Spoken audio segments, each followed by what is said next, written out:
আসসালামু আলাইকুম রহমতুল্লাহি বারাকাতুহ।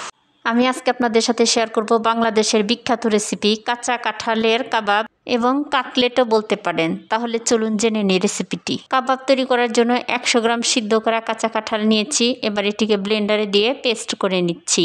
আলহামদুলিল্লাহ খুব ভালোভাবে পেস্ট করে নিয়েছি। এবার মিক্সিং বোলে দিয়ে দিচ্ছি। এতে দিয়ে দিচ্ছি 1 চা চামচ ভিনেগার, 1 চা চামচ সয়া সস, হাফ চা চামচ সাদা গোলমরিচ গুঁড়ো, হাফ চা চামচ অর্গানিক পাঁচ মশলার গুঁড়ো, হাফ চা চামচ অর্গানিক মরিচের গুঁড়ো, হাফ চা চামচ গরম মশলা গুঁড়ো, হাফ চা চামচ রসুন বাটা, হাফ চা চামচ আদা বাটা এবং হাফ চা চামচ জিরা বাটা।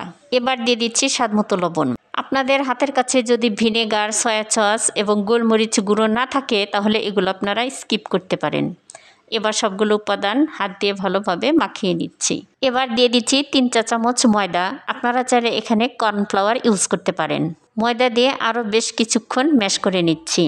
এবার হাতে তেল মাখিয়ে কাবাবের শেপ দিয়ে দিচ্ছি। সবগুলো কাবাবের শেপ দেওয়া হয়ে গেছে। এবার একটি ডিম আমি আগে থেকে ফেটিয়ে রেখেছিলাম, সেই ডিমের মধ্যে কাবাবগুলো গড়িয়ে নিচ্ছি। সবগুলো কাবাব হাতের স্পর্শ ছাড়াই কাঁটা চামচ দিয়ে ডিমের মধ্যে গড়িয়ে নিয়েছি। বন্ধুরা, আমার ভিডিওটি ভালো লাগলে অবশ্যই একটি লাইক দিবেন, কমেন্ট করে পাশে থাকবেন এবং ইউটিউব থেকে দেখলে সাবস্ক্রাইব করবেন এবং ফেসবুক থেকে দেখলে ফলো করতে কিন্তু ভুলবেন না। কাবাবগুলো ফ্রাই করার জন্য চুলায় আমি একটি প্যান বসিয়ে দিয়েছি এবং দিয়ে দিচ্ছি পরিমাণ মতো অর্গানিক সরিষার তেল। তেল গরম করে একের পর এক কাবাবগুলো দিয়ে উল্টে পাল্টে ব্রাউন রঙের করে ভেজে নিচ্ছি। আলহামদুলিল্লাহ, রেডি হয়ে গেল বাংলাদেশের বিখ্যাত সেরা স্বাদে কাঁঠালের কাবাব রেসিপি।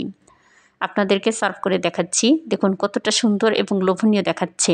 খেতে কিন্তু অসাধারণ। ইনশাআল্লাহ আগামীতে আপনাদের জন্য আরও একটি নতুন রেসিপি নিয়ে হাজির হব। সে পর্যন্ত সবাই ভালো থাকুন, সুস্থ থাকুন। আল্লাহ হাফেজ।